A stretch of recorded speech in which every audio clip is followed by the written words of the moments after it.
So I'll invite first of all Syed Haider sahab. All of you know he sort of joined the Toronto community of writers a few years ago. But within a few years, he has written a number of essays, published a book. His humor, his satire, his cynicism, his questioning is becoming more and more popular. And as you know, as you become popular, you also become controversial.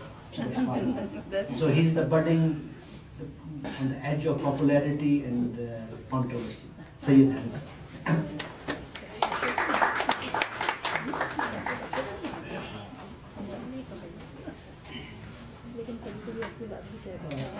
Thank you, Dr. Suhail. I didn't know I am becoming controversial, but that perhaps I will be the last person to know about that.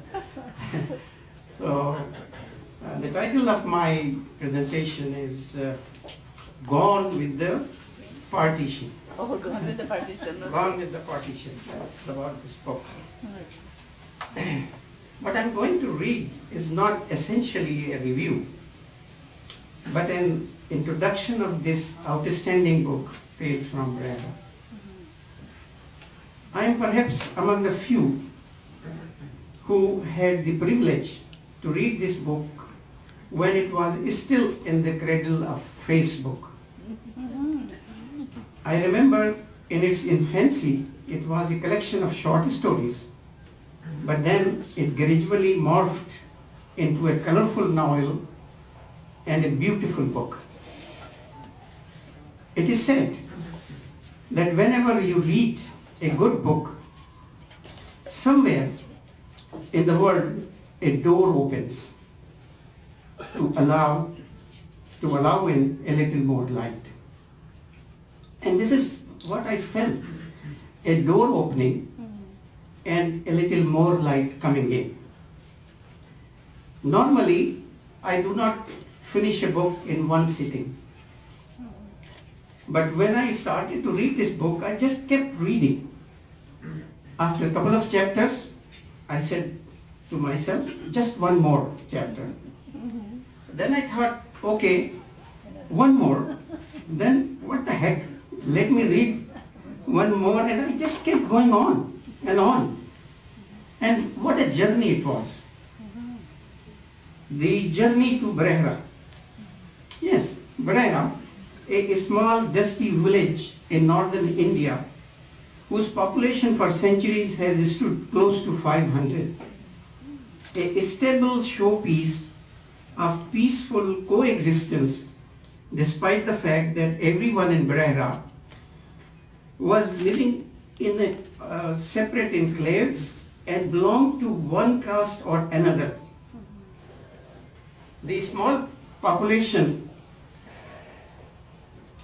included casteless, untouchables and low-caste Hindus of various subsects, working-class Muslims, and on top of them, there were Sherwanis, the Muslim landowners who took care of them all and in turn were supported by all caste and creed straight out. The community functioned like a well-oiled machine running smoothly for ages. Azad, the hero of this story, was born in Sherwani family sometimes during the Second World War. His father, known as Khan Sahib, was nursed by a low-caste Hindu woman, Harpariya. Thus, the untouchable son of Harpariya, Bhagwan Das, was the milk mother of Khan Sahib. Later, Bhagwan Das' widow, Parvati, became Khan Sahib's sister by using Rafi Bandhan. I don't know if Sharan, a brother's widow, can become one's sister, but just at the outset, we know that religion was kept on a back seat in this society. Here, even an untouchable Hindu was supposed to be respected. In this novel, Rafi Mustafa, as an expert archaeologist, is piecing together the artifacts of a culture which died suddenly as if by heart attack. Here is the eyewitness account in the form of tales which tell us that it was not just the India, the land of peaceful coexistence, which was divided into two parts, but it was the heart of the people divided, who once lived together, worked together, enjoyed each other's festival. Not only their hearts were divided, but they were even turned against one another. One of the novel's character, Pandit Pudilal, warns his son Amrit, who is seeking to establish hegemony of Hindus in the India after partition. And I quote, "Just remember," said the Udailal, "that you and I are on opposite sides. Sherwanis are our friends. We have worked together and helped each other for generations. We do not have any problem with them, and they do not have any problem with us. I will do whatever is in my power to protect my friend." Unquote. What a pity. What a pity indeed. Instead of lamenting the end of this peaceful coexistence, we celebrate its demise in mid of August. And this is one of the dilemma which underpins this narrative of this novel. This book epitomizes the novel in stories concept. Through this method and using a fine prose and an unnerving style of storytelling, Rafi perfectly blends both the panoramic and close-up view of the rustic culture of a typical North Indian village. Thus, he manages to make almost every story a standalone story, while constructing the composition that feels like an exquisitely rendered symphony. Although classification-wise this is a book of fiction, it is not easy to pinpoint what kind of fiction it is. Is it a biographical novel? Yes, it is, because of its grounding in the personal experience of the author. Historical? Yes, history circulates like blood in this narrative of the story. Factual? Yes, to the extent that one does not feel they are reading a book of fiction. Journalistic? Yes, to some extent, but what is not in this book is the modern, abstract and vague style of writing which literary elites of our time are so fond of. And perhaps this is the quality which has made this book a page-turner. In these few minutes, it is hard to do justice to this remarkable book, but let me try to present a snapshot of its contents. The first chapter of this novel starts with the history and geography of Birehra so beautifully painted that it literally transports the reader to a unique, self-sufficient, but a colorful world. The second chapter highlights the interdependence of one caste on another. It is in this chapter we find how a proud woman of an elite Muslim clan had no choice but to hand over Azad's infant father, her only grandson, to a lowest of low-caste Hindu woman who becomes his milk mother. The third chapter describes the social life of village, its gossips, the birth of Azad, and the vision of a Hindu astrologer about the upcoming ominous events. In the fourth chapter, we see many glimpses of Azad's childhood, including celebration of his circumcision.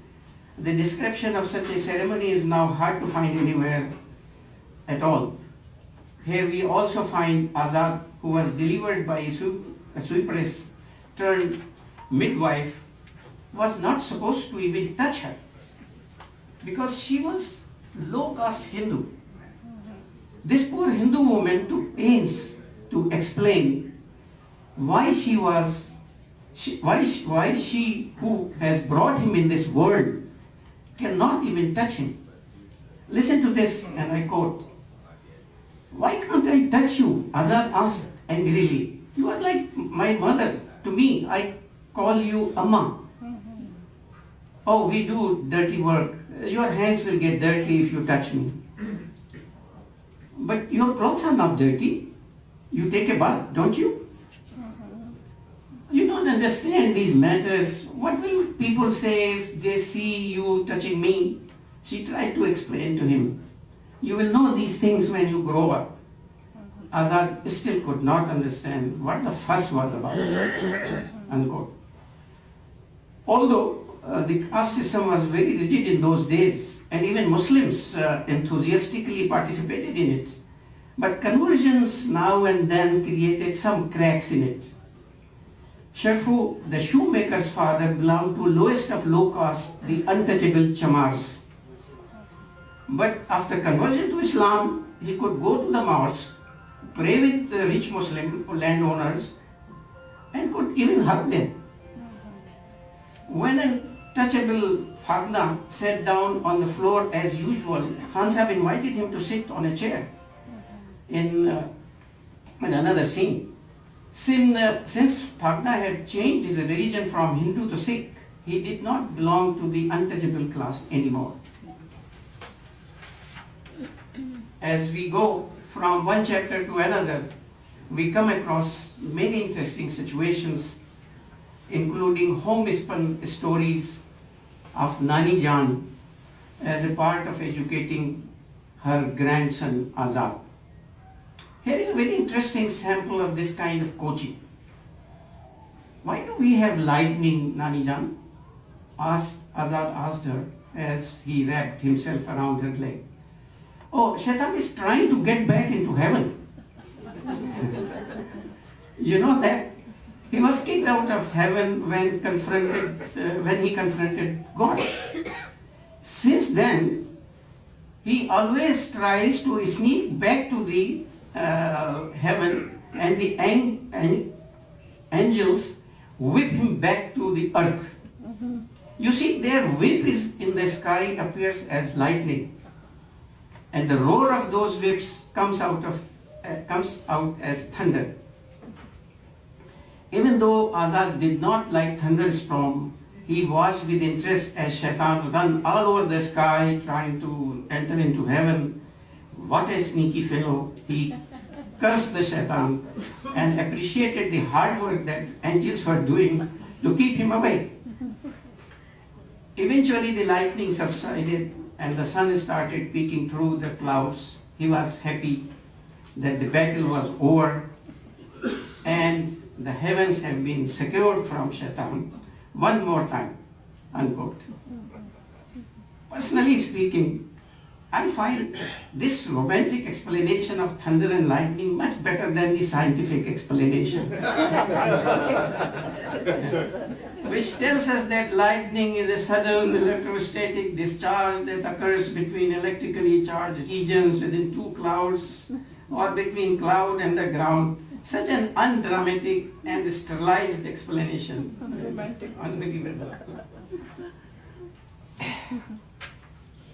Not all education was imparted orally or only to boys of the Sherwani families. Education was important for girls too. After they had learned to read the Quran, they were given a copy of the heavenly ornament, Bahishti Zeba. It was 10-volume encyclopedia of women, which covered everything a woman was supposed to learn to be an obedient wife and a good mother. Repeat.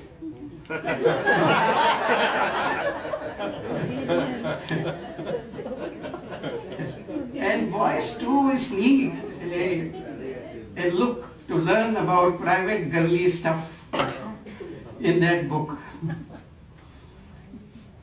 In a carefree and unhurried prose, Rafi delivers one goodie after another, which we can call a persuasive entertainment. The scene and people painted in these stories sometimes test the limit of thoroughness. Listen as Rafi describes the simple act of water drinking in those days when bottled water and refrigerators were unheard of. Those were Ghadonchi and Matka times. And I quote, Karim reached the wooden stand, just those who were in that period, just imagine. Karim reached the wooden stand that held the earthen water pitcher. The stand was always wet and had developed mildew around the circular hole on which the pitcher rested. An old enamel plate served as a lid on the mouth of the pitcher. So see the detailing. And a brass tumbler was kept upside down on the top of the lid. A garland of jasmine flowers, which Kariman had put around the pitcher several days ago, was still there. Water always tasted fresh and fragrant if the pitcher was decorated with jasmine.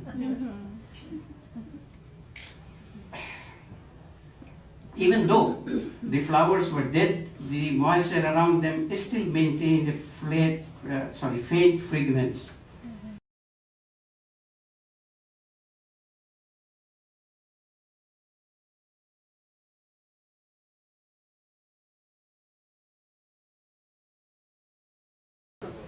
Karim held the tumbler in his finger and picked up the lid with other hand.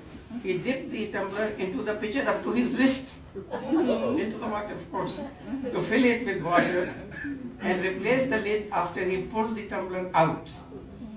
He rinsed his mouth, massaged his teeth with his index finger, splashed several handfuls on his face and drank the rest of it.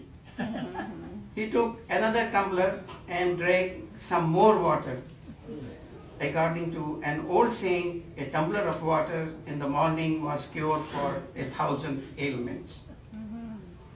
He poured the remaining water back after drinking. He poured the remaining water back into the pitcher before replacing the lid.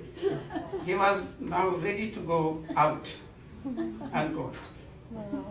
Similar incomparable details we find in the process of getting lantern ready for lighting as the evening darkness approached. This is another detailing I wanted to present. This is the last quote. It was a daily ritual.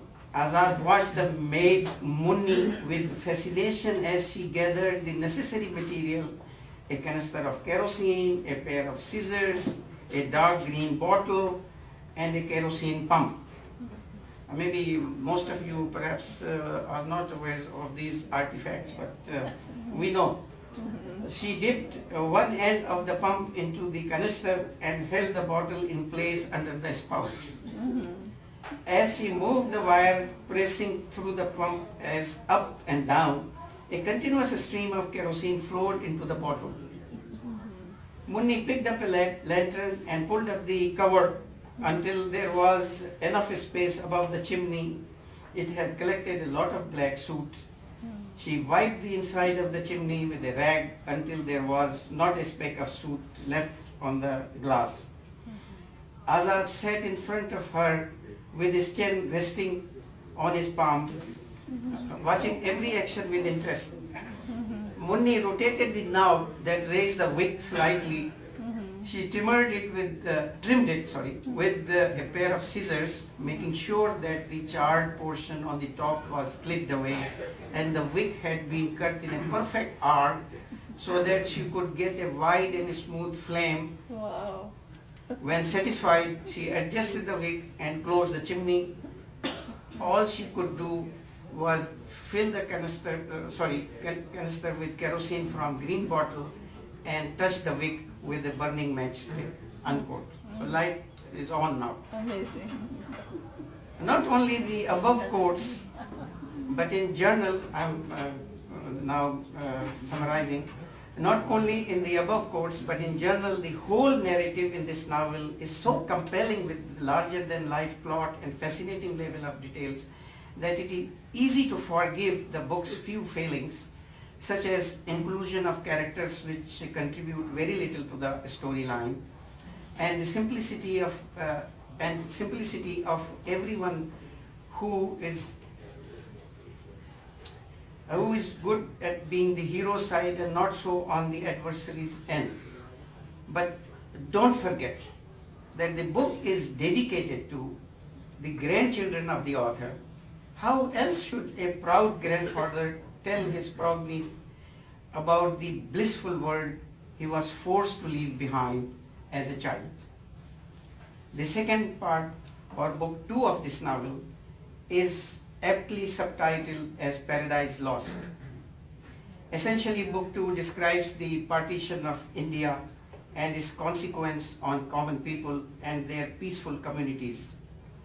The hectic times described in this part further accentuates the narrative of book 1, The Timeless Globe. The tale from Birehra becomes tale of two different times, pre and post-partition time. Communities that had coexisted for almost a millennium became indifferent with each other in a sudden outbreak of intolerance, hate and violence. Under these circumstances, Azad's father, who up to the last moment resisted migrating to Pakistan, had to give in. After the arduous journey in which Azad lost his dear Nani Jan, when the family finally reached the Pakistani border, they, like other immigrants, had hardly any material possessions. The story ends with the mix of enthusiasm and uncertainty in the eyes of the forced exiles.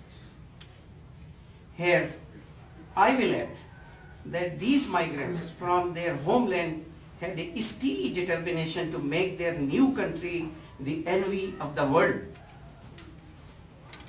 They got away with that, but corruption, nepotism finally caught up with this determination in this feudalistic and tribalistic country, and the migrated talent got shunted out.